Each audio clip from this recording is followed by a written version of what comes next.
Perfecto. Como metodología de trabajo, bueno, a partir de la decisión de la universidad de ir suspendiendo las clases presenciales, vamos a utilizar esta plataforma para no perder el vínculo, más allá del trabajo que han hecho ya el lunes por la AU24. La idea es ir teniendo clase todas las semanas, en el mismo horario y día que establecimos presencial, es dar clases más cortas porque la herramienta tampoco les permite concentrarse demasiado en clases de más de 60 minutos, así que bueno, haremos un cambio de metodología en este sentido. Vamos a ir avanzando con los temas, voy a ir parando de vez en cuando, ahí están en el aula también Sol, Lisandro y Mara colaborando. Para no hacerlo somos hasta ahora 57 participantes, para tratar de mantener un orden mínimo en la presentación, voy avanzando un poco con un tema, pregunto si hay alguna duda, alguna pregunta, y bueno, y van preguntando todo lo que no sepan, o no entiendan, o quieran una repetición. La mecánica de clase es la misma, cambia nada más que el instrumento. De teoría general de sistemas nos han quedado algunos temitas menores que los vamos a incluir en algún repaso que hagamos de la unidad 1, algunas características menores, acoplamiento, desarrollo, crecimiento, nada como para preocuparse demasiado, y nos queda algunos temas de la unidad 1 también que no hemos dado a propósito porque consideramos incluirlos en otro momento del curso.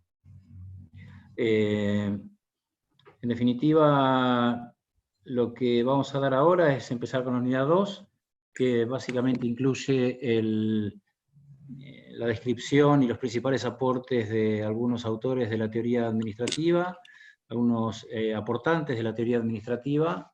¿Se acuerdan en el aula cuando teníamos esa serie de tiempo que les dije que en algún momento lo íbamos a usar? Bueno, ha llegado ahora el momento.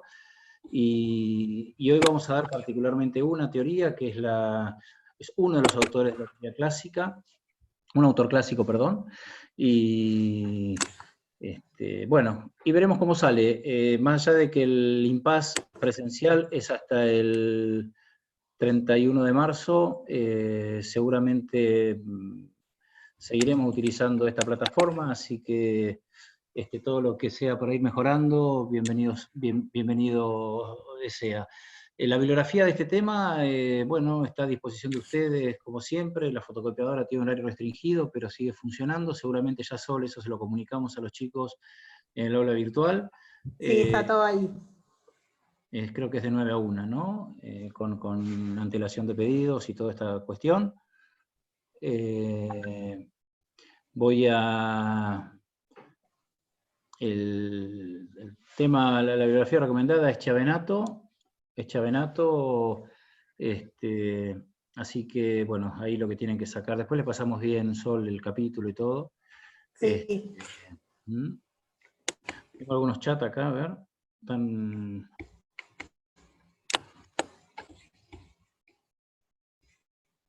hay algunos chats que están saliendo, están preguntando si está todo bien. Pueden ir contestando.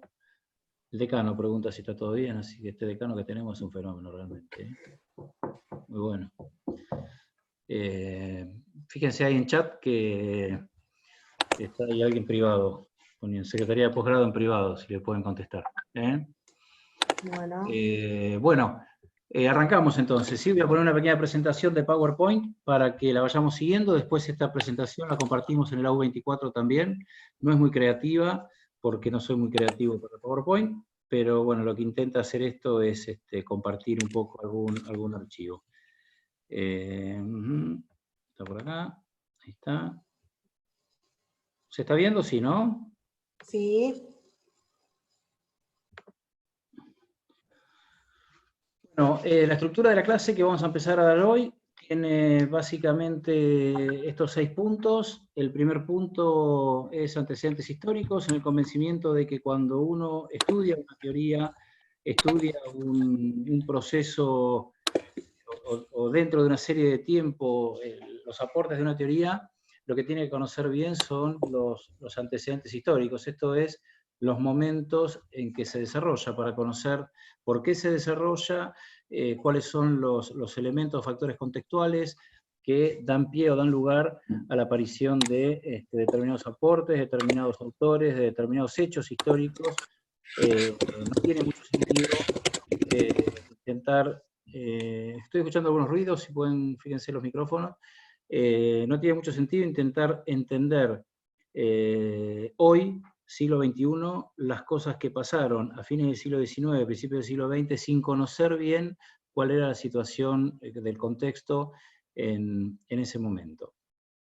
Luego de ver los antecedentes históricos que son comunes para todos los autores clásicos, más allá de que se desarrollan en distintos países, en distintos lugares, vamos a empezar a desarrollar los aportes de los dos más grandes exponentes que tiene los clásicos, que son Taylor y Fayol, Frederick Taylor en Estados Unidos y Henri Fayol en Europa, más particularmente en Francia. Y veremos también los continuadores de Taylor, o sea, todos aquellos que han colaborado con Taylor y siguen la obra de él, y veremos también los continuadores de Fayol, o sea, todos aquellos que también han colaborado en la obra de Fayol. Luego analizaremos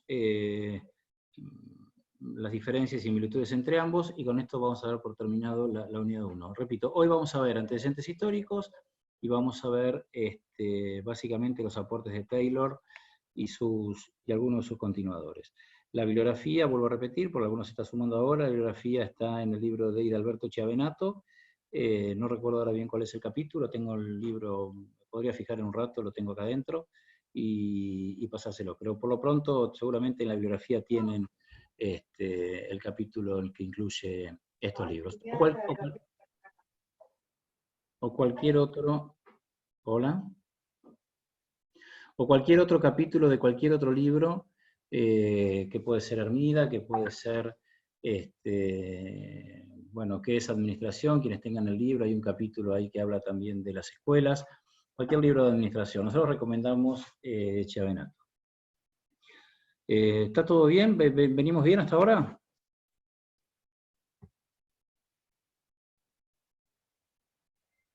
Sol, Mara, ¿venimos bien? Todo Sí, perfecto. Estamos buscando el capítulo, así yo se los doy a los chicos. está todo perfecto. Nosotros vamos contestando las preguntas también que están haciendo los chicos por privado. ¿Están utilizando el chat? Sí, exacto. Claro. Buenísimo. Bueno, cualquier cosa me paran, yo arranco. Bien. Bueno, para ubicar los antecedentes históricos, para ubicar el aporte de los clásicos, hay que irse al siglo XIX, allá por 1880 aproximadamente, 1920. Hay hechos históricos que marcan fuertemente un cambio en los procesos de trabajo, y se empieza a cambiar la lógica de un trabajo artesanal, se empieza a ver las implicancias reales de la primera revolución industrial y fundamentalmente de la segunda revolución industrial. Hay un cambio en los procesos de trabajo, de una manera manual, de un aprendizaje a través de la experiencia, de un aprendizaje a través de la enseñanza del artesano a sus aprendices. Se pasa a a una concepción más moderna de cómo fabricar, a una concepción más parecida a la gran empresa, en esta idea de fabricar en grandes cantidades, haciéndose predominante una idea de la eficiencia, ¿no? Lo que genera esto es generado, mejor dicho, este cambio a partir de una búsqueda de la eficiencia. Como verán ustedes ahí en el slide, la primera y segunda revolución industrial, los aportes de la primera y segunda revolución industrial. En la primera revolución, el vapor como motor de la energía, reemplazada luego por el carbón en la segunda revolución industrial. Los cambios que se dan en los procesos de trabajo, como les decía hace un rato, empieza a haber una concentración importante de trabajadores en las empresas, que empiezan a aparecer también, gracias a esta revolución industrial, grandes máquinas, grandes herramientas que de alguna manera lo que empiezan a dar la posibilidad es de la fabricación en grandes lotes, en grandes producciones. Hay también una expansión del capital financiero, que de alguna manera se une, se articula con el capital productivo. Empiezan a haber grandes grupos económicos. Estos grupos económicos empiezan a tener como preocupación la búsqueda de la eficiencia, a lo que se suman también a estos factores algunas cuestiones de índole más general, que son estos tres últimos puntos que ustedes ven en el slide, vinculados fundamentalmente a la inexistencia de una legislación laboral. Hasta ese momento prevalecía lo que se conoce como autonomía de la voluntad, esto es, se consideraba el contrato de trabajo como un contrato privado, como un arreglo entre el empleador y el empleado, en el cual el empleador ponía las condiciones, el empleado si quería las aceptaba, y si las aceptaba, de alguna manera le daba un marco, ese marco a su actividad dentro de la empresa.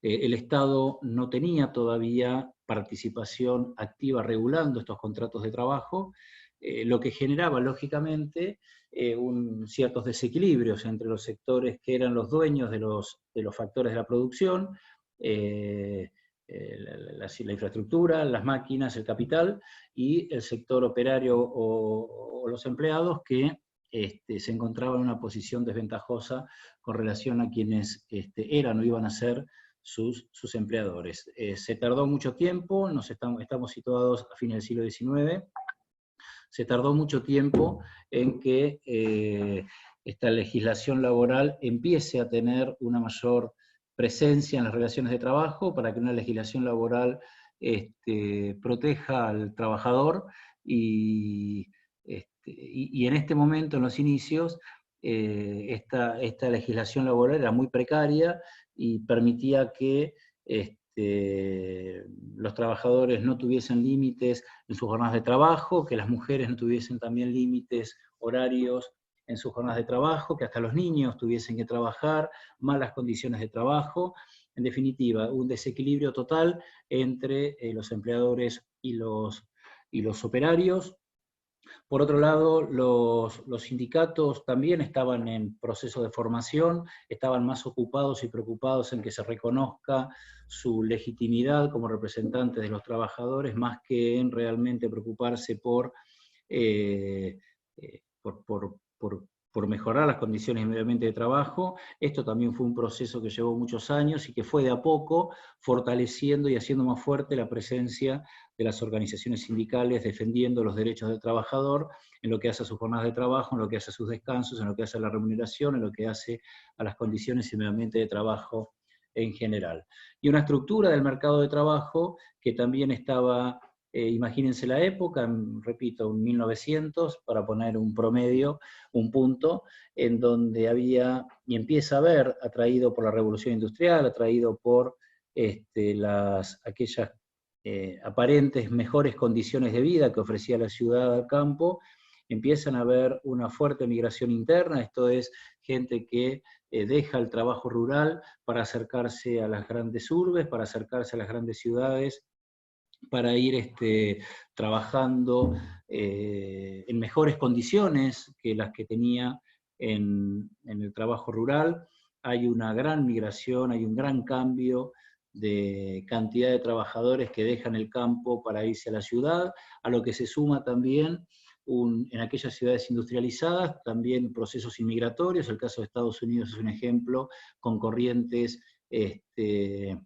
inmigratorias provenientes de países de Europa, que en definitiva lo que genera también es un desequilibrio en el mercado del trabajo, pues pone en una situación, repito, de desequilibrio a la demanda y a la oferta de trabajo. Entonces había muchos trabajadores o muchas personas con aspiraciones y con ganas de trabajar, y había lógicamente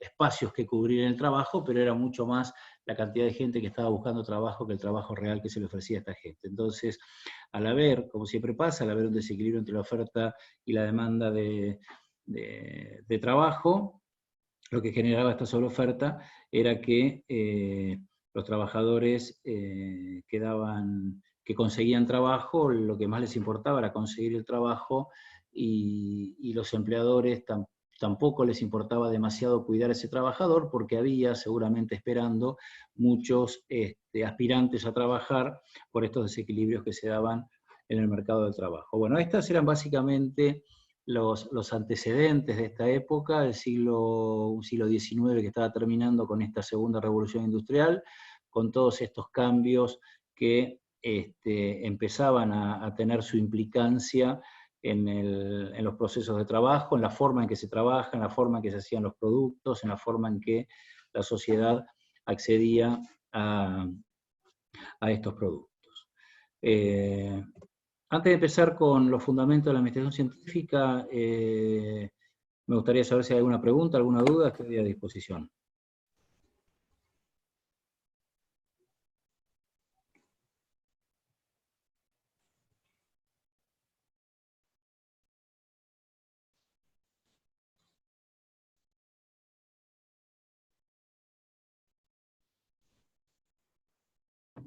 ¿Alguna duda?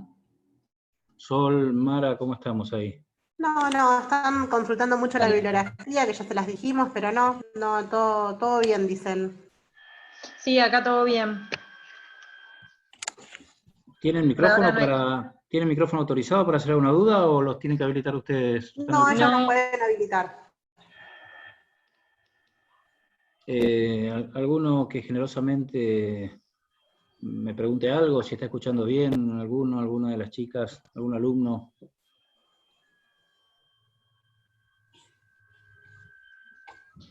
Chicos, perfecto. ¿Se ve bien? ¿Se escucha bien? Perfecto, bueno, bárbaro, gracias por el feedback.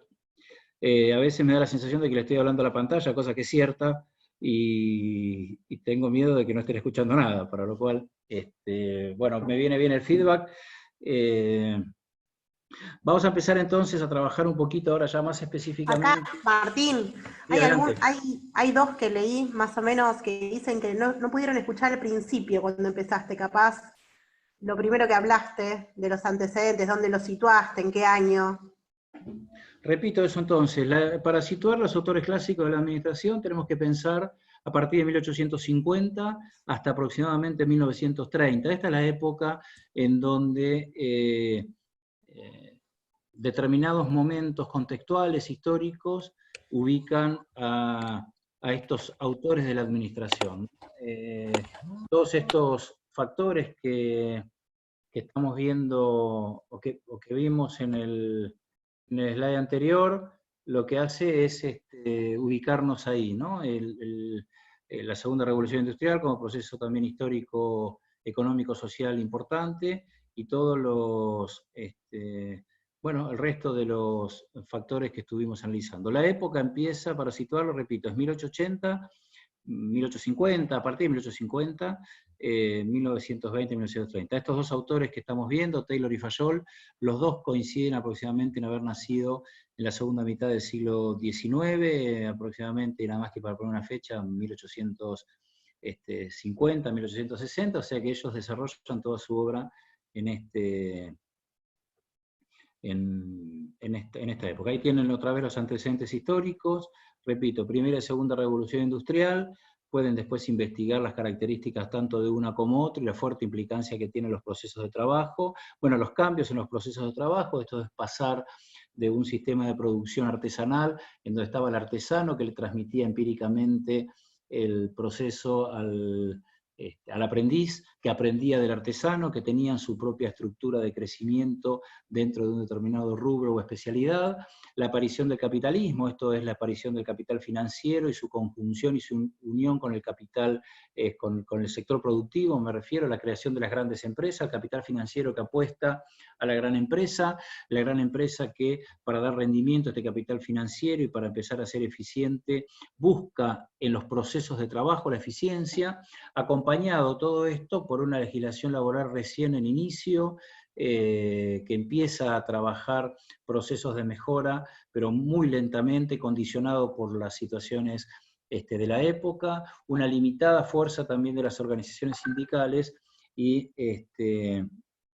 una estructura del trabajo muy desbalanceada, a tal punto que, desbalanceado digo, entre la demanda y la oferta de trabajo, lo que generaba entonces que hubiese mucho más trabajadores en condiciones de trabajar y aspirando a trabajar, que lo que realmente podían dar trabajo las empresas de esa época. Este desequilibrio del mercado de trabajo, dado fundamentalmente por dos, yo diría por tres motivos, dije por dos, por tres motivos. Primero, que se sumaban también a esta fuerza de trabajo en igual condiciones hombres, mujeres y niños, en que había migraciones internas, traslados del trabajo rural al trabajo urbano, atraído por la gran ciudad, como una condición de vida aparentemente mejor, o no tan dura como lo era el trabajo rural en esa época, y los procesos inmigratorios, que hacía que, por ejemplo, de Europa, que había atravesado una gran crisis socioeconómica, alimentaria a mediados del siglo XIX,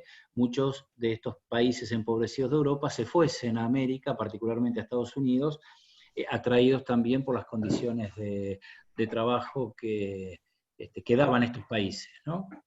Bueno, en Argentina, de hecho, también fue un ejemplo un poquito corrido más en el tiempo, pero fue también un país que recibió muchos inmigrantes provenientes de distintos países de Europa, fundamentalmente, ¿no? Italianos, españoles y todo lo que conocemos. No sé si quedó claro, ahora un poquito más claro, antes de empezar a hablar particularmente del taylorismo. Sí, Martín, dijeron que estaba todo más claro, que gracias. Pequeño resumen. Bueno, a mí también me cuesta un poco familiarizarme hablándole a una computadora, me gusta siempre hablar mirándolo a ustedes, pero bueno, esto nos tenemos que ir acostumbrando a esta nueva manera de comunicarnos. Así que interrúmpanme las veces que quieran y pregúntenme todo lo que requieran que repita, no tengo ningún problema. De a poquito yo también me voy a ir soltando para compartir con ustedes estas clases. Ya dar sentado clase me siento medio encorsetado. Así que sigamos. Bueno, entonces, lo que genera Taylor es un ingeniero estadounidense que empieza a trabajar en la gran empresa allá por aproximadamente fines del siglo XIX, empieza a trabajar como operario y va aprendiendo métodos de trabajo, va ascendiendo en la empresa, luego de ser operario empieza a tener algunas responsabilidades de conducción y empieza a tener también responsabilidades de gestión de grupos de trabajo, conoce a los operarios, es parte de ese proceso de trabajo, y luego de trabajar en la empresa empieza a tener alguna experiencia como consultor, escribe algunos artículos, todos hablando sobre cómo mejorar la producción, cómo ser más eficiente en la producción, hasta llegar a 1911, un par de años antes de morirse, que escribe su libro más importante, que es Principios de la Administración Científica, un librito que tengo aquí en mi poder, que siempre lo tengo en la mesa de luz, y que es una manera muy, muy entretenida de explicar cuáles son los principales aportes de la administración científica. Lo que hace Taylor, y a partir de su libro, su escuela de pensamiento, que es el Taylorismo, lo que hace es empezar a trabajar en algunos conceptos previos a desarrollar sus principios y sus aportes a la administración, lo que él llamaba la administración científica. Aquí lo que vamos a dar básicamente es el libro. Lo que voy a intentar describir es el libro de Taylor, la estructura del libro de Taylor. Esta estructura de los slides no es necesariamente la misma que tiene la bibliografía que recomendaba a ustedes, pero me parece más importante dar esta síntesis de clase teniendo el libro de Taylor al lado, y que después ustedes puedan complementar esto con la lectura de la bibliografía. El libro, entonces, lo que vamos a dar nosotros es, repito, el libro, en esto es muy común también cuando se habla de Taylor, de Fayol y de cualquier autor de la administración o de la evolución del procedimiento administrativo, es dar elementos subjetivos sobre la obra. Nosotros los vamos a dar con algunas críticas, fundamentalmente, con algunos aportes al final de la clase, pero voy a tratar de dar la clase de manera objetiva, describiendo básicamente lo que decía en este caso Taylor en su libro. El libro en cuestión entonces se llama, como les decía hace un rato, Principios de la Administración Científica. Tiene una primera parte que son los fundamentos de la administración científica. Taylor aquí lo que hace es, lo que otros autores ponen en la bibliografía como algo así como hipótesis metodológicas, o cuál es el marco conceptual en el cual Taylor desarrolla su teoría de la administración científica. Él le llama fundamentos. Lo que dice en estos fundamentos son 4, ahí los tienen: identidad de intereses entre patrones y obreros, el primer fundamento. El segundo fundamento es la limitación de la producción. El tercer fundamento es la necesidad del estudio científico, y el cuarto fundamento es la necesidad de una organización científica. Vamos a ir viendo uno a uno. En la identidad de interés entre patrones y obreros, él lo que plantea es la necesidad de que haya una comunión de intereses entre patrones y obreros, que tanto uno como otros, que la eficiencia, que mejorar el proceso de trabajo sea o termine siendo lo que conocemos hoy como una relación win-win, o sea, como algo que les convenga a las dos partes.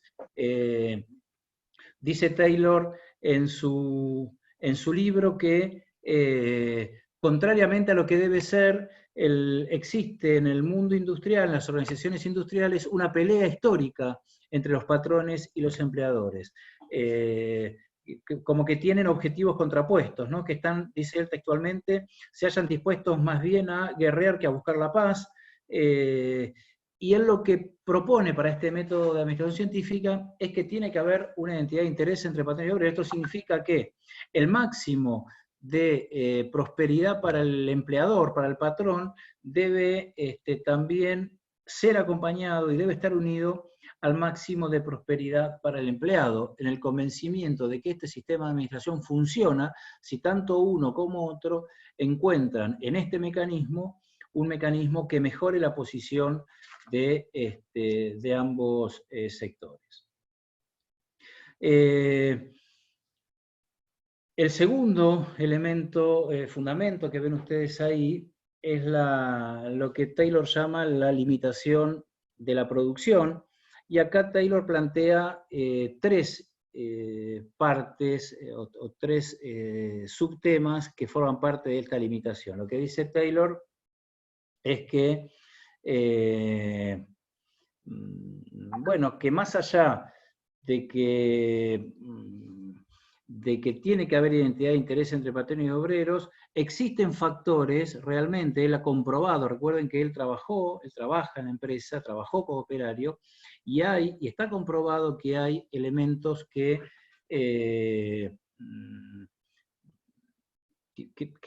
conspiran contra la eficiencia, o sea, que contribuyen a una limitación de la producción. Él pone, como empieza esta parte, hablando de qué pasa en las actividades deportivas, cuando alguien en un equipo él habla de determinados deportes de la época, el cricket, ¿no? Él habla del cricket. Cuando se juega el cricket, cuando alguien no da el máximo de sí mismo, es tratado como un traidor, es tratado como un desertor por el grupo. Que sin embargo, cuando va muchas veces a la fábrica, lo que se ve es lo contrario, que aquel operario que trabaja mucho, aquel que se esfuerza, es visto con desconfianza por sus compañeros, por sus trabajadores. Entonces, el operario empieza como a simular el trabajo, empieza a trabajar menos de lo que su capacidad y su potencial le podrían dar, ¿no?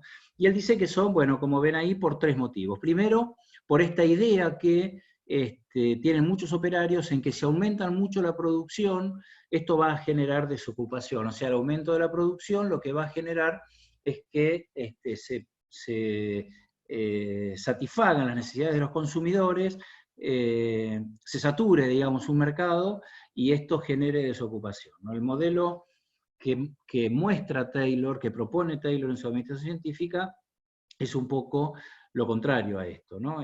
Ustedes piensen que en esa época había muchísimas limitaciones por parte de los ciudadanos de acceder a productos básicos. Entonces, esto lo que generaba, ¿por qué? Bueno, porque los productos no eran de buena calidad, pero fundamentalmente por el excesivo precio que esos productos se vendían. Lo que dice el taylorismo es que al hacer mecanismos de producción más eficientes, al hacer mecanismos de producción más estandarizados, o sea, lo que se logra es que haya una mayor cantidad de productos en el mercado. Al haber mayor cantidad de productos en el mercado, esto ustedes lo saben por economía, lo que se produce al aumentar la oferta es una merma en el precio. Al bajar el precio, acceden a esos productos más ciudadanos, lo que genera entonces que se vaya también aumentando la producción. Este es el modelo que imaginaba Taylor que iba a pasar si se aumentaba y se mejoraba y se hacía más eficiente la producción.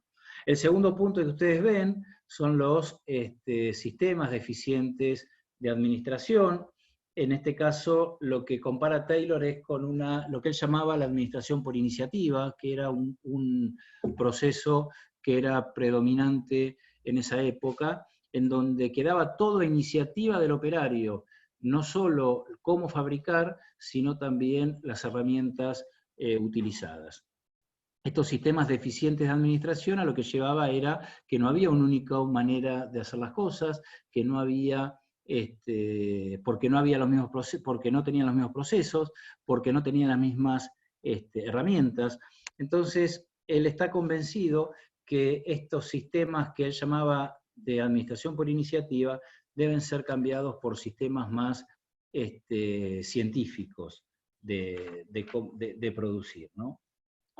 En este sentido, él plantea la existencia, lo que él decía, la holgazanería, ¿no? El trabajador holgazán, que lo resume en dos, una holgazanería natural y una holgazanería sistemática. La holgazanería natural es aquella que,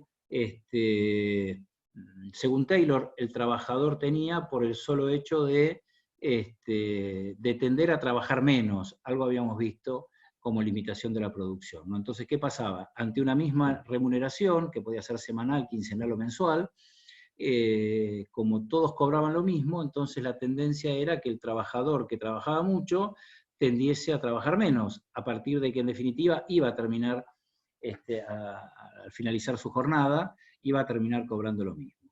Y una una holgazanería de tipo sistemática, en el que era difícil para los empleadores, para quienes controlaban la tarea, controlar una tarea que no sabían hacer, porque la tarea la llevaba consigo, el proceso de hacer los productos, lo llevaba consigo el trabajador.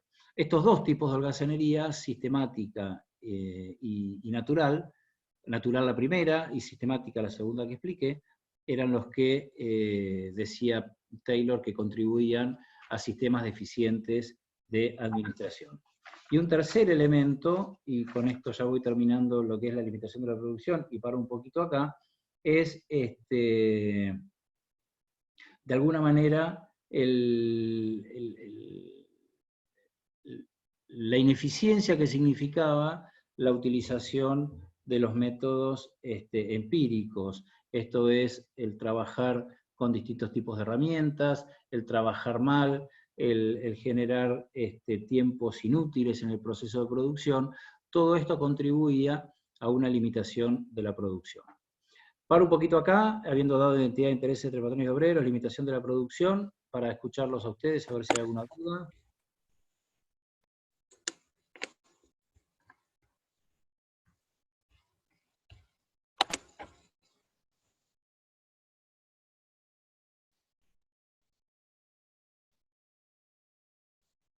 ¿Siguen estando ahí, chicos? ¿No se fueron? Sí, acá pregunta un chico, Gonzalo, ¿qué pasa si se producía mucho y cómo era el segundo tipo de trabajador holgazán? Sistemático.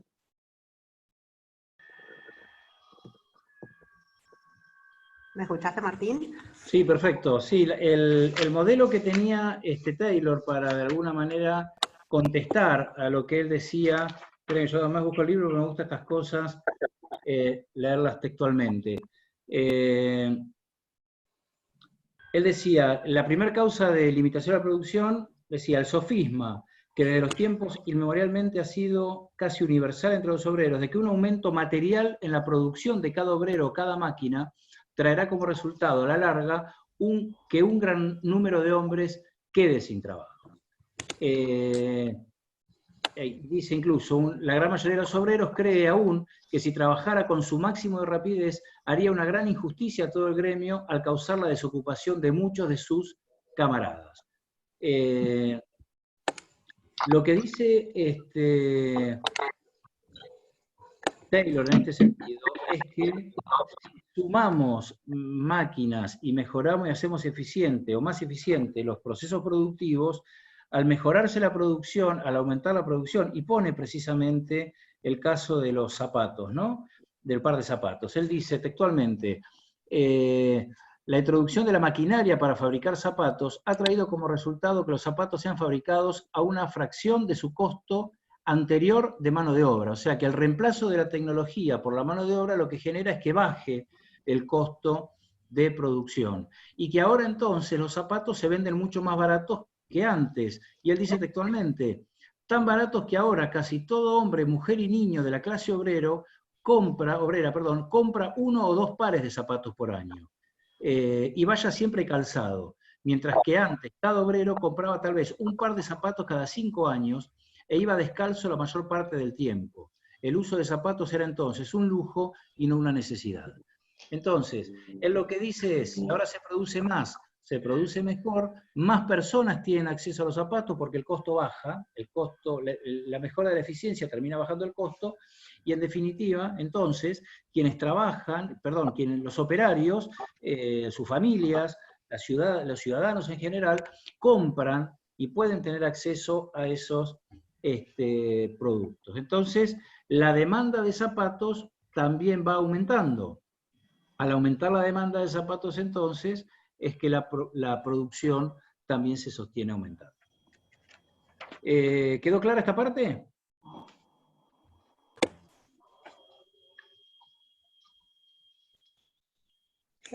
Sí, esa parte sí. Hay otras preguntas, Martín. Espera que voy a la holgazanería entonces. Bueno. El otro punto de la limitación era los sistemas deficientes de administración. Taylor lo sintetiza explicando lo que él considera que es la holgazanería del trabajador, le llama también simulación, que es la holgazanería, un punto es la holgazanería natural y la otra es la holgazanería sistemática. La natural es la tendencia natural, dice él textualmente, la tendencia del obrero común en todos los oficios a trabajar en un ritmo lento y tranquilo, y que solo después de haberlo pensado y observado bien, o como resultado del ejemplo, la conciencia o la presión externa adopta un ritmo más rápido. Entonces lo que dice básicamente es, si hay dos trabajadores que trabajan a distinto ritmo, lo más normal es que quien trabaja a mayor ritmo, a partir de ver trabajar a su compañero a menor ritmo, termine asumiendo ese comportamiento, y no la inversa. O sea, que el que trabaja más termine trabajando menos. ¿Por qué? Porque todos llegan a fin de jornada y cobran el mismo jornal. Entonces, es lógico que aquel que se esfuerza más, si termina cobrando lo mismo que el que tiene un rendimiento mucho más lento y tranquilo, que tienda el que más trabaja a ese rendimiento más lento y tranquilo. Lo sistemático está dado particularmente en que al no tener el sector que controla, el empleador, para llamarlo de alguna manera, el conocimiento de cómo se realizan los productos, al no saber cómo se produce, tampoco se puede controlar. Al no controlar, el ritmo de la producción lo termina poniendo el operario. Entonces, lo que hace el trabajador, esperen que se acaba de despertar mi nenita de la siesta, está por acá. Lo que hace el trabajador es, perdón, el operario, aguánteme un cachito de solución a una cuestión doméstica y ya estoy con ustedes. Sol, mientras tanto, espera que me tomo medio minuto. Sí, sí, yo sigo. Bueno, acá estoy leyendo un poco las preguntas que hacen. Algunas quedaron contestadas. Yo corro el mismo riesgo que Martín. Mi niño está durmiendo, en cualquier momento se puede despertar y colapsamos. Hay alguien que pregunta, esa pregunta quedó contestada, la que dijo, la que preguntó de la holgazanería sistemática. Hay otra pregunta que veo acá, me hacen reír con, que lo de los métodos empíricos, que no entendían qué era. La diferencia, digamos, que hay entre método empírico y método científico, digamos. El método empírico es que no había un procedimiento estipulado, ¿no? Será todo por iniciativa, es eso que dice Martín de la administración por iniciativa. Eso es lo más importante que hay que tener en cuenta. Dice, ahí vuelve Martín. No, bueno, sí, sobre lo que decías vos. Entonces, esta simulación sistemática está dada en que al no saber cómo se hacen las cosas, es imposible también saber cuál debe ser el ritmo, qué cantidades producir, etc. Entonces, a eso le llaman sistemático. El que era, de alguna manera, el dueño de cómo hacer las cosas era el obrero.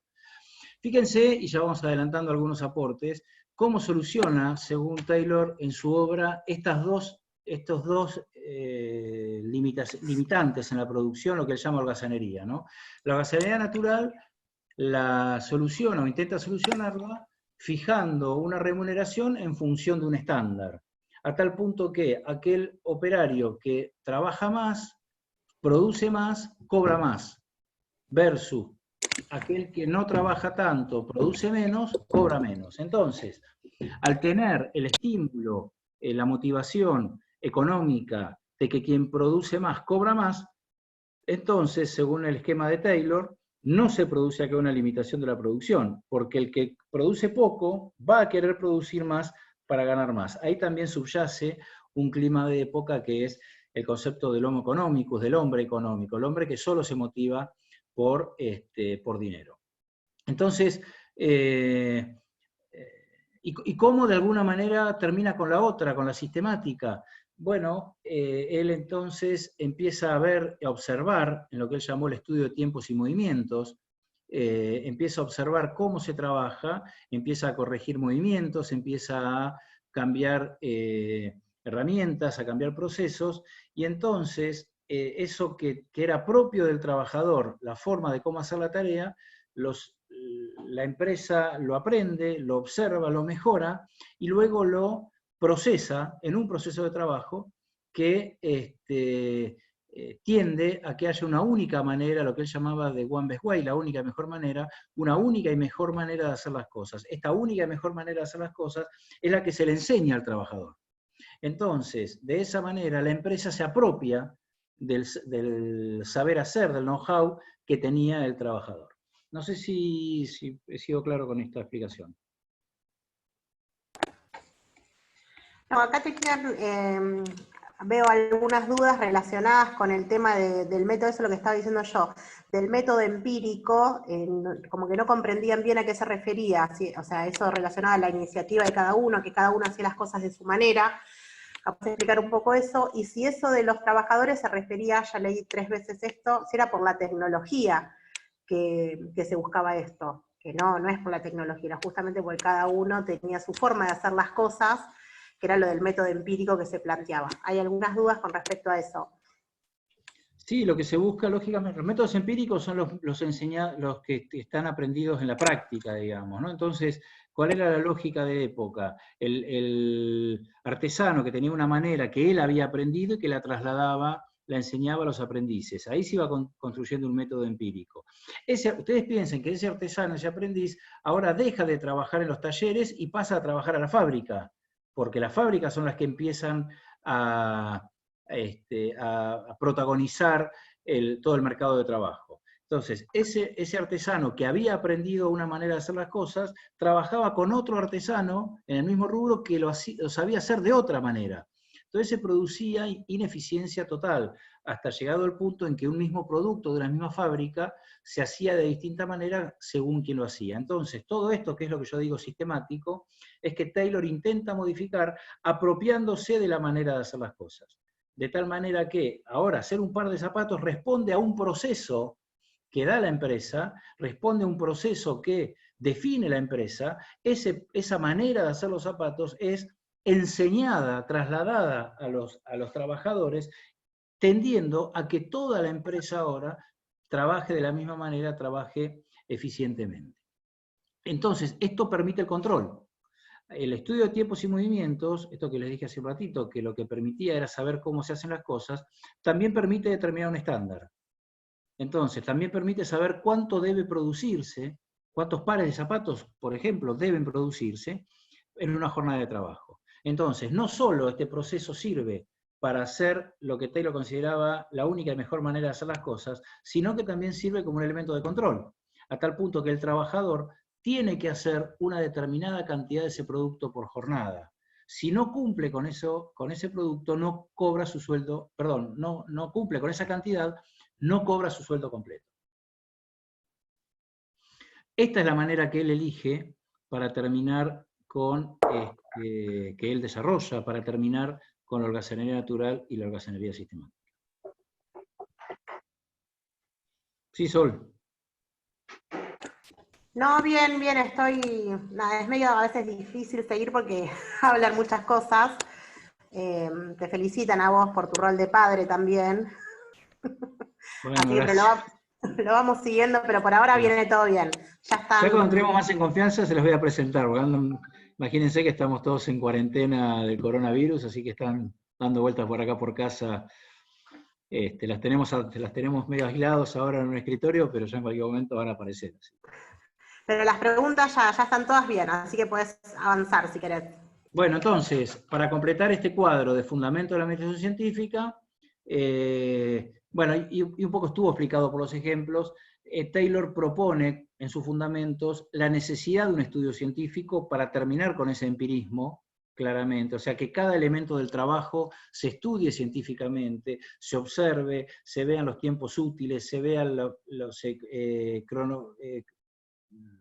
cronometren los tiempos, que todo tenga una lógica científica, y lógicamente ese proceso científico del trabajo se traslade en el cuarto fundamento, que es la necesidad de una organización científica. O sea que, fíjense aquí el aporte, como decimos siempre del Taylorismo, empieza en la base de la organización, empiezan los procesos de trabajo y pasa a ser una necesidad organizacional. O sea que toda la organización tiene que tener en su modelo de gestión una lógica de organización científica.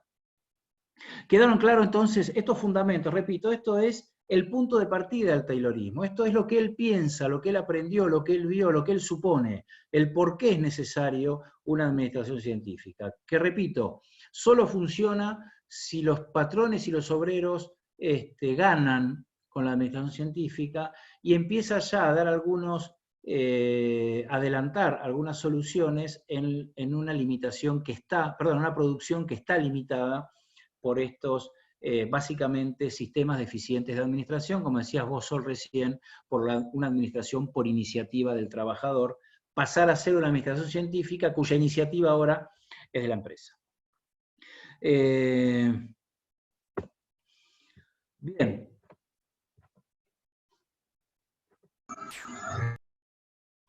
A partir de estos fundamentos, Taylor desarrolla 4 principios de la administración científica.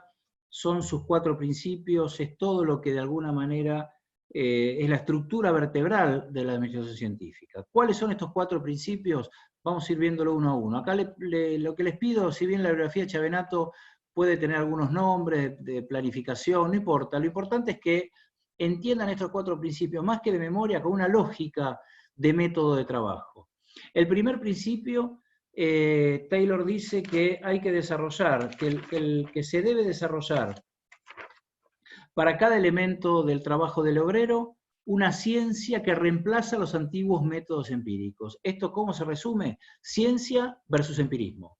Entonces, ¿se acuerdan el slide anterior? Hablábamos de métodos empíricos, hablábamos de una administración por iniciativa, hablábamos que el artesano era el propietario del know-how, del cómo hacer la tarea. Bueno, Taylor dice que para que haya una administración eficiente, lo que tiene que hacerse es tender a que cada elemento del trabajo del obrero, sus procesos, sus herramientas, su metodología, tenga una base científica que reemplace los antiguos métodos empíricos.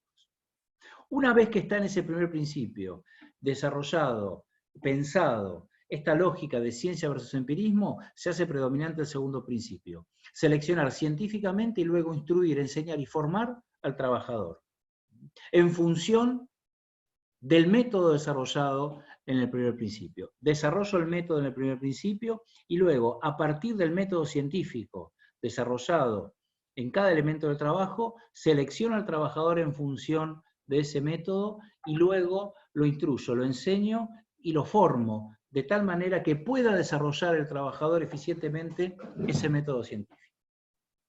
El tercer principio es la cooperación cordial entre el obrero y el empleador, entre el obrero y la empresa, cordialidad que no pasa por un trato cordial, o no solo por un trato cordial, sino fundamentalmente cordialidad que pasa por darle al operario todos los elementos, desde las herramientas hasta los procesos de trabajo, hasta los lugares de trabajo, para que pueda realizar adecuadamente la tarea.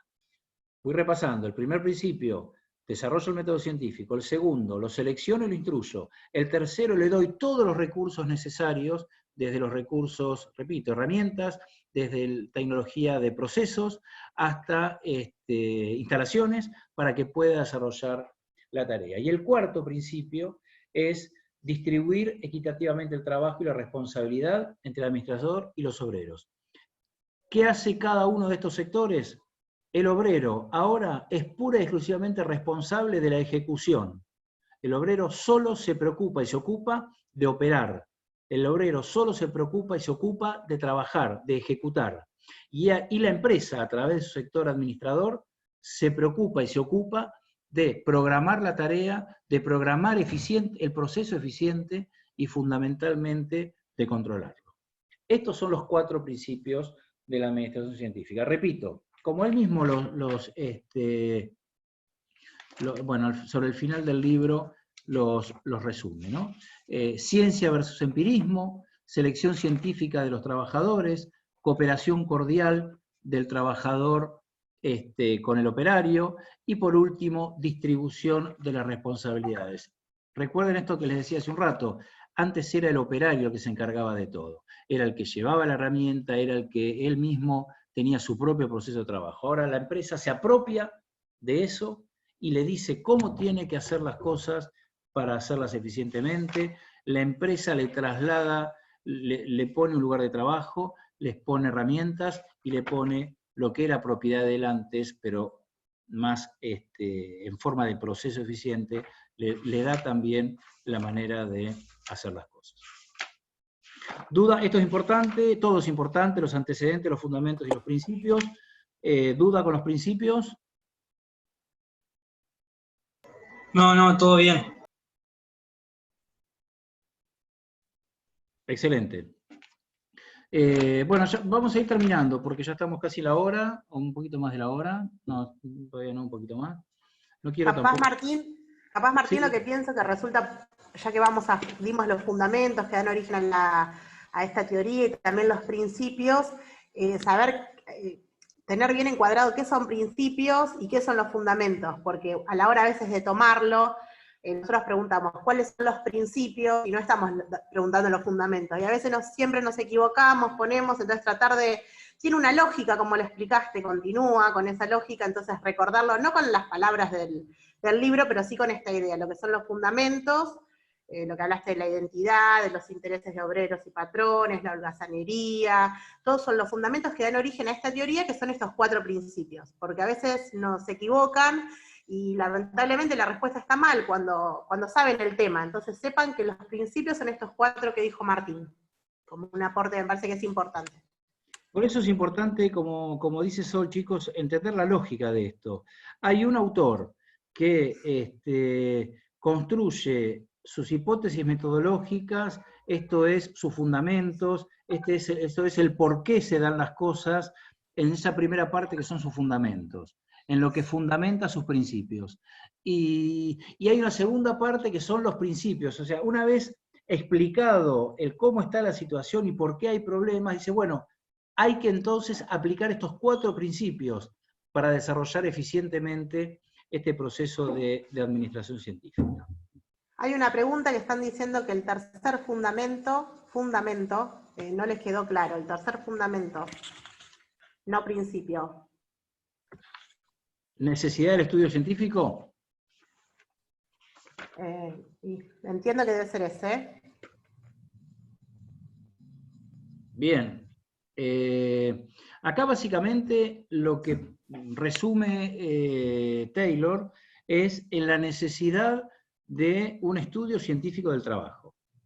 Lo que habla acá precisamente es en que ese trabajo empírico, ese trabajo que se da habitualmente en la empresa, sea analizado y sea estudiado científicamente.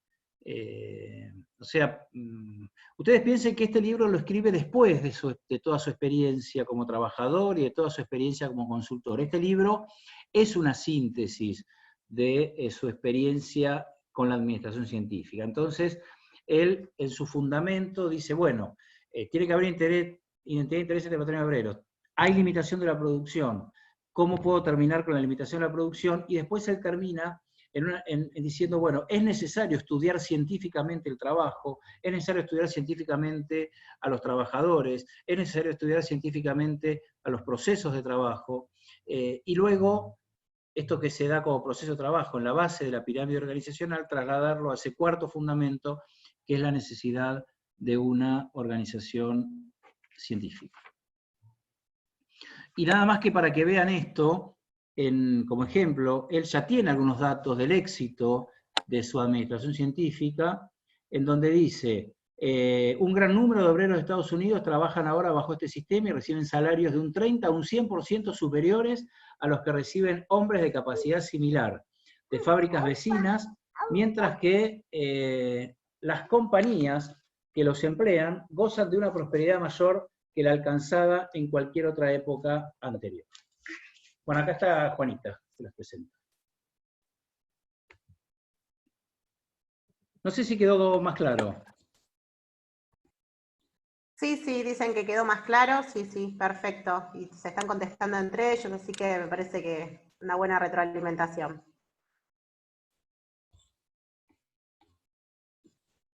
Yo les digo que antes de que termine Martín la clase, nosotros le queremos decir unas cosas, así cuando vuelve él termina con esto de escuelas. Ahí volvió Martín. Bueno, sí, pero dale, Sol, dale, así vamos. No, más que todo, Martín, queríamos, ya que estamos todos, somos la verdad bastante, logramos poder estar presentes.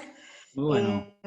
Decirles un poco con respecto, nosotros estuvimos trabajando en el campus con varias cosas, fundamentalmente con el tema de ambiente, y estamos tanto Lisandro, Mara como yo bastante preocupados, porque no vemos que le falta mucho ese tema. Estamos generando actividades, pero vemos que el común denominador del error es que todos ponen que el ambiente, qué factores son, qué componentes están, pero que no lo encuadran en la teoría de la materia. O sea, están pecando de ese error de conocer las cosas, tirarlas porque las conocemos, porque son conocidas lo que estamos hablando, pero recuerden siempre que nosotros estamos en Administración 1 ahora. Entonces tenemos que, cuando hablamos, por ejemplo, del coronavirus, que fue una consigna que tiramos, encuadrarla, por ejemplo, dentro de qué factor nosotros pensamos que está, a qué componentes del ambiente específico de la organización que nosotros elegimos afecta, y cómo esos componentes afectan a nuestra organización.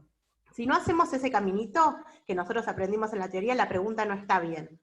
Y vemos que en todo falla eso, tiran las cosas, digo, no es que está mal la pregunta, pero nosotros ya conocemos el tema y lo podemos desarrollar de otra forma, como estudiantes de Administración 1. Entonces le falta como un poco de teoría. Vamos a seguir reforzando el tema de ambiente porque a todos nos pareció eso, que está muy flojo, pero a nivel de teoría, no de que no sepan las cosas, que les falta encuadrar. Hablamos de inflación, bueno, ¿qué factor es? ¿Y a quiénes afecta? ¿Y esto cómo afecta a mi organización? Eso es lo que nos pareció, que está aprovechando que están todos para que consideren las devoluciones que le estemos dando. Vamos de a poco, porque imagínense que cada uno individualmente la hace, pero creo que vamos contestando a todos. Eso por un lado, y que también estén atentos al campus, porque hoy habilitamos el tercer test de lectura.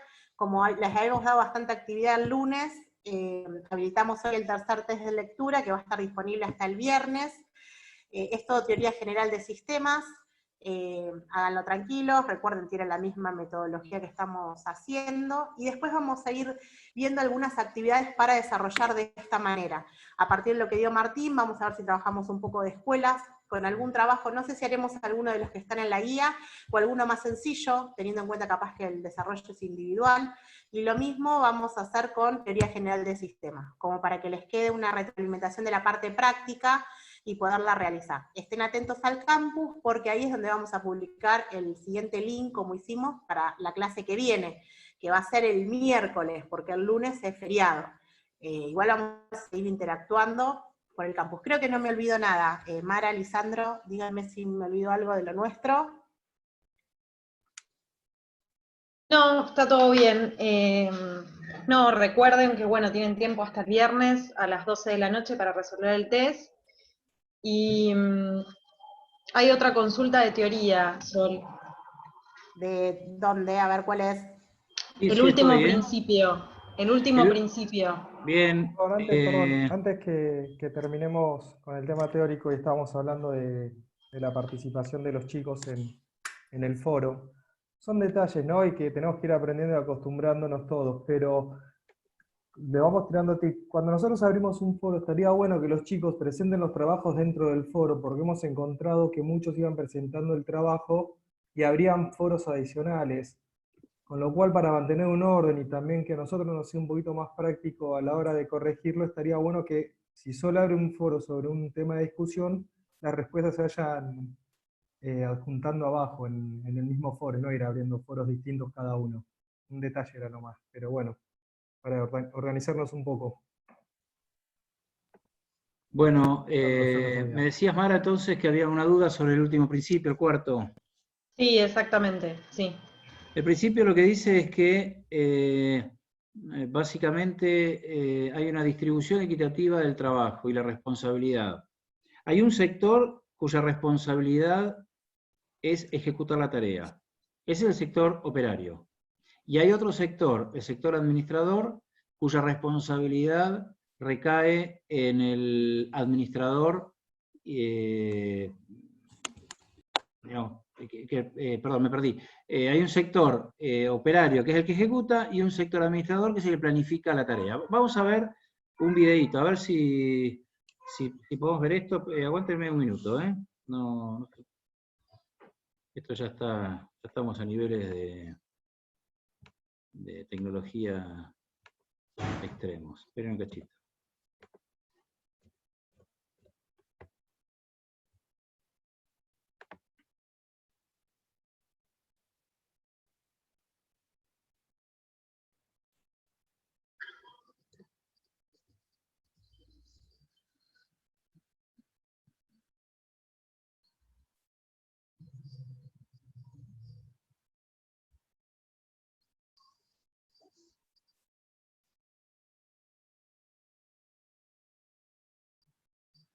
¿Se ve, sí, no? No, no se ve. No. ¿No? No.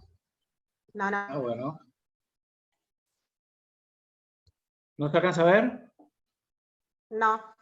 Bueno, ahora lo pruebo por otro mecanismo. Le hice un hipervínculo al Power, pero se ve que no lo toma. Ahora lo vemos por otro lado. Entonces, ¿queda claro este cuarto principio? Un sector que trabaja, que opera, y un sector que programa.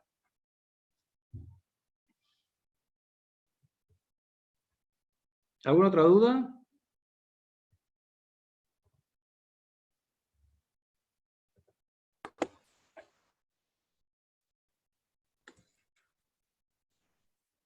¿No? ¿Seguimos?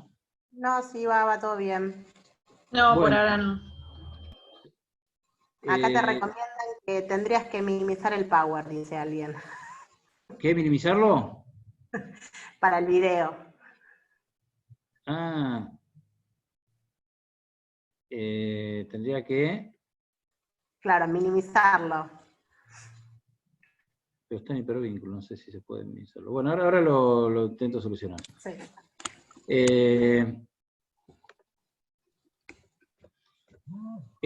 Bueno, recomendaciones técnicas. Entonces, en materia de división de trabajo, esta es la primera recomendación. Lo que decíamos recién del cuarto principio. Hay un sector que ejecuta la tarea y otro sector que la programa y la planifica. De tal manera que hay decimos siempre, una división tajante, bien marcada, entre un sector que ejecuta y un sector que programa, que piensa, que administra, hacer eficientemente la tarea. En materia de selección de personal, hay una selección de personal básicamente pensada en cualidades físicas e intelectuales para realizar una tarea. Esto es, esta idea que teníamos aquí, el seleccionar científicamente el trabajador, lo que habla es precisamente que se tenga en cuenta las características del trabajo a realizar para seleccionar al personal. En cuanto al método de trabajo, el estudio de tiempos y movimientos es el instrumento que utiliza el taylorismo para ver a los trabajadores, para ver cómo trabajan, para serlos eficientes, para eliminar los tiempos inútiles, para homogeneizar el uso de procesos y herramientas que lleven a una producción más eficiente. Este estudio de tiempos y movimientos es un aporte claro del taylorismo y permite establecer los métodos de trabajo. En cuanto a la política de personal, y acá se habla básicamente de la motivación, el elemento de motivación que se busca es la remuneración adicional a partir de una mejora en la producción. Entonces, fíjense cómo es el modelo. El modelo es, en cuanto a métodos de trabajo, a través del estudio de tiempos y movimientos, logro determinar la mejor manera de hacer las cosas. Esa mejor manera de hacer las cosas no solo me da un proceso eficiente, sino que me permite determinar cuánto puede producir un trabajador en su jornada de trabajo. Eso lo transformo en un estándar, eso lo transformo en un objetivo de trabajo diario. Y ligo y ato la remuneración a ese estándar o ese objetivo. De tal manera que aquella persona que logra cumplir con ese estándar de trabajo, con ese objetivo, cobra su remuneración completa. Fíjense, a ver si lo puedo encontrar por aquí, lo que decía en ese sentido el Taylor mismo, ¿no? Él lo que dice es que cuando termina su jornada de trabajo, fíjense, lo voy a leer textual, en esa época había cerca de 600 paleadores y asimilados a esta clase de trabajo en la playa de la Bethlehem Steel Company, que era la empresa donde trabajaba Taylor. Estos obreros se hallaban diseminados en una playa que medía aproximadamente 2 millas de largo por media de ancho. Para dar a cada obrero las herramientas y las instrucciones apropiadas al trabajo que debía efectuar, fue necesario establecer un nuevo sistema para dirigir a los obreros, en lugar del viejo procedimiento de manejarlos en grupos grandes o cuadrillas por unos pocos capataces. A medida que cada obrero llegaba a la fábrica, sacaba de su propio casillero, con su número en la parte exterior, 2 fichas, una de las cuales indicaba las herramientas que debía sacar del depósito y el lugar donde debía comenzar a trabajar. Y en la segunda, un resumen de su trabajo del día anterior, es decir, el trabajo realizado, el salario ganado, etc. Fíjense que el operario llegaba, sacaba una tarjeta en donde se le indicaba qué tenía que hacer, qué herramientas tenía que trabajar. Ahí es donde está la cooperación, en el decir de Taylor, ¿no? Ahí es donde está la cooperación. Dice, muchos de estos obreros eran extranjeros y no sabían leer ni escribir, pero todos conocían a primera vista el contenido de la ficha, porque las de color amarillo indicaban al obrero que no había logrado efectuar su tarea completa del día anterior, y le informaban que no había ganado $1,85 por día. Como todos sabían que solamente los obreros muy capaces se les permitía continuar en esa cuadrilla, esto era una advertencia de que al día siguiente debía ganar su salario completo. O sea que en esas mismas tarjetas se les indicaba a los trabajadores si habían cumplido o no con el objetivo, con el estándar, y básicamente si iban a cobrar su salario completo o no iban a cobrar su salario completo. Bueno, y el último punto, en cuanto a la supervisión, Taylor lo que propone, el Taylorismo lo que propone, es lo que se conoce como la supervisión a través de los capataces funcionales.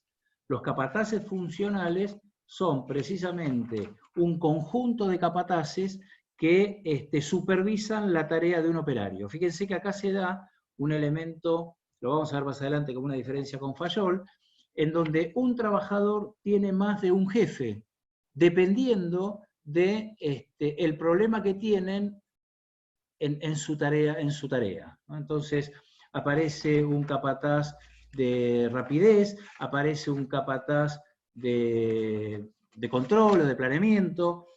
Esta lógica, ¿cuál es? La misma especialización que para Taylor tiene la tarea, una tarea muy especializada, se replica en la supervisión. Entonces, dependiendo del problema que tiene el trabajador, recurre a un supervisor determinado. ¿Dudas?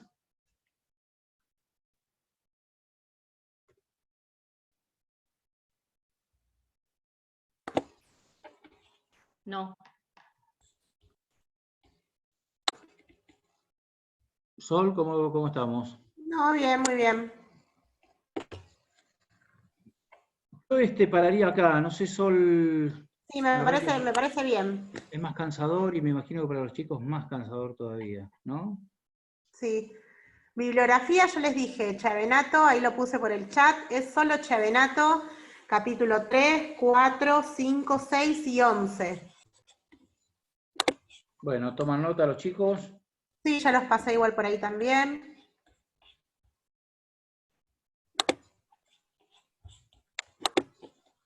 Bueno, ¿alguna duda de bibliografía, del tema? No, y como yo les puse también, porque están preguntando varios, está en el AU24, estos capítulos están en la fotocopiadora. ¿Qué tienen que hacer? Mandar un mail para justamente no generar congestión, con lo que necesitan, el nombre, los capítulos, a nombre de quién, y ellos van a coordinar la entrega cuando van, para justamente no generar un aglomeramiento de gente en la facultad. ¿Escuchá? Yo escucho perfecto. Bien.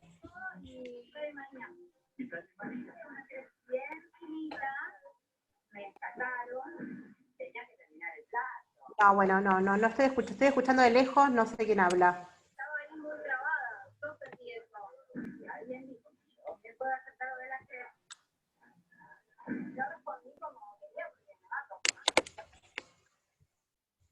Bien.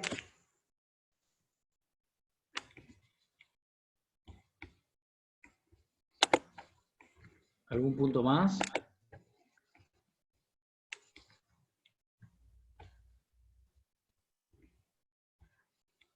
Los mails nuestros están todos, estoy diciendo, en el AU24, está el mail de Lisandro, el de Mara y el mío. Y estamos siempre por el aula 24 también. Pilar dice que sacó, supongo que será la ficha, pero no está el capítulo 11. El capítulo 11 va a ser para otros temas. Piensen ustedes que el 3, 4, 5 y 6 va a ser Taylorismo, Fayolismo y la teoría de las relaciones humanas de Elton Mayo. Seguramente el capítulo 11 es el que veremos más adelante cuando veremos burocracia. Sí. ¿Podrían enviar un PDF? Preguntan acá. Yo ahora ya estoy con el chat. Yo tengo el libro de Chiavenato en PDF, pero es muy pesado porque está escaneado. Bueno, veremos si encontramos algún mecanismo. Vemos a ver si podemos encontrar alguna forma. Yo también lo tengo acá en casa escaneado, pero es pesadísimo. Exacto, es muy pesado. Vemos qué podemos hacer. Lo podés comprimir, acá me pone PH Castro. Bueno. Bueno, buscamos la forma y si lo podemos hacer, pasamos los capítulos por el lado 24. Exacto. Yo ¿Alguna lo otra tengo duda, comprimido. chicos? Aprovechen que estamos acá o vivo. Hay un chat, acá están hablando de un chat de WhatsApp, que ahí están poniendo un montón de material. No me parece mal que entre ustedes tengan esa forma de comunicación, nosotros no estamos al tanto de eso, porque me preguntan a mí. Debe ser un grupo que tienen ustedes entre alumnos, que me parece más que óptimo que lo hagan, pero no sé lo que están hablando.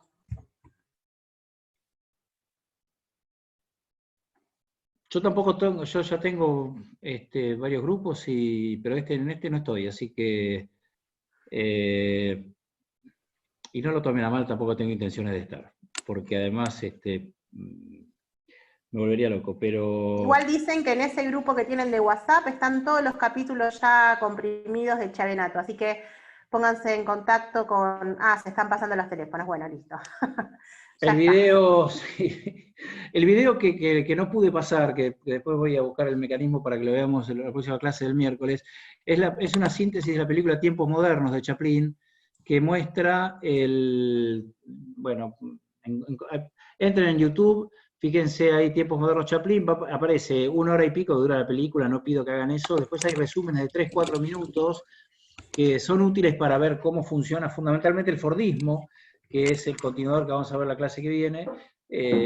Bueno, nada, para que lo chusmeen un poco en una manera de un humor satírico que tenía Chaplin al respecto para mostrar esto, entre otros fenómenos de la época, como también el gran dictador muestra el nazismo, pero puede ser útil.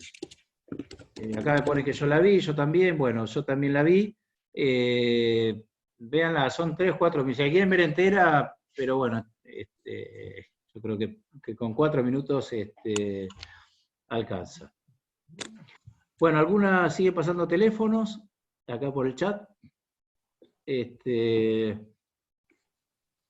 ¿Alguna sugerencia, chicos, de mejora? ¿Cómo se encuentran con este mecanismo? Genial, bueno, gracias, Fernando. Ahí está, perfecto, muy buena, bueno, gracias. Bueno, gracias, sé que es mejor la presencial, sí, sin duda, para mí también.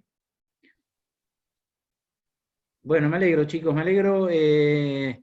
Está también el mail nuestro, sigamos con este mecanismo, cuídense mucho y quédense en su casa, no salgan porque, bueno, todos tenemos que colaborar para menguar las consecuencias que puede tener esta pandemia. Así que seguimos en contacto en la U24 y la próxima clase la hacemos entonces el lunes que viene feriado y la hacemos el miércoles, Sol. Bien, el miércoles a las 4 de la tarde, tengan paciencia, igual ya me parece que lo estamos manejando nosotros que no sabíamos mejor, pero a las 4 arrancamos, igual les vamos a mandar por el 24 el link.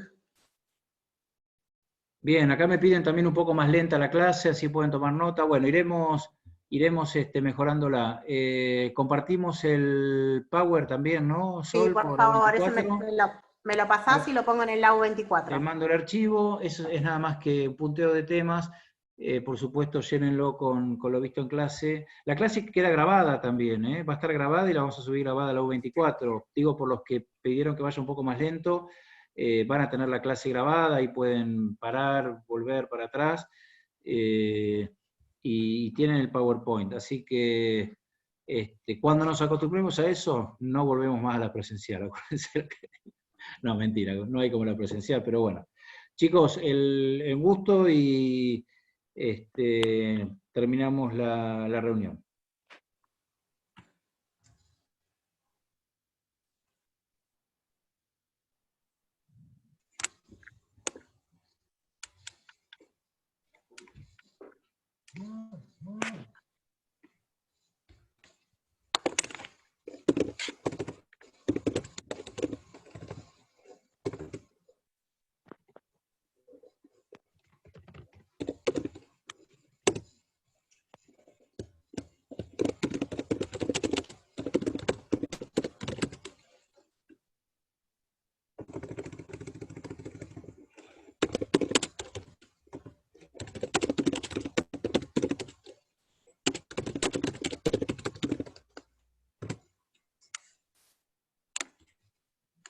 Bueno, termino la reunión para todos entonces, ¿sí? Nos vemos la próxima.